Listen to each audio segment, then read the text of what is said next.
Migrants in search of shelter arriving in New York City today, some by bus, others stuck at city airports.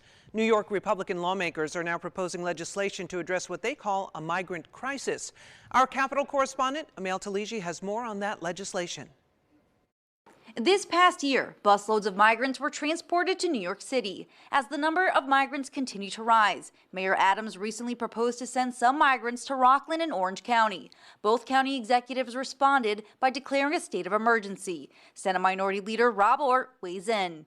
Here's the truth that no one ever talks about. Someone's always got to be displaced. When you're bringing in thousands, millions, I don't even know how many it is, tens of thousands of illegal migrants, and you're putting them in different communities, you're putting them in hotels, you're displacing others.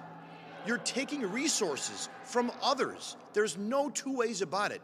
Senator Rob Rollison's district includes the town of Newburgh, where he says a number of veterans have been displaced from the Crossroads Motel. These are individuals who are dealing with all kinds of issues that I dare say most of us right here, right now, are not dealing with. Then all of a sudden one day, you're told you're going to have to get out because essentially they get paid $88 a night for a homeless vet where the city of New York is going to give them somewhere around $300. Rollison's legislation would prevent vulnerable communities like the disabled, veterans, or victims of domestic violence from being displaced. When you move people around, especially ones that are the most vulnerable, that sets them back from a place that you're trying to get them to.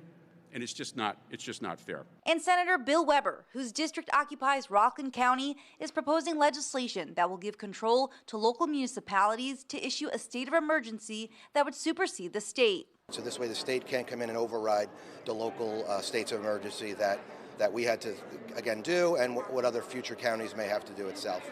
Those bills have been introduced, but not yet voted on. Governor Hochul did have a meeting with multiple members of Congress today to address the migrant situation, but it's unknown if any progress has been made. We'll keep you updated with the latest. Reporting in Albany, Amel Taligi.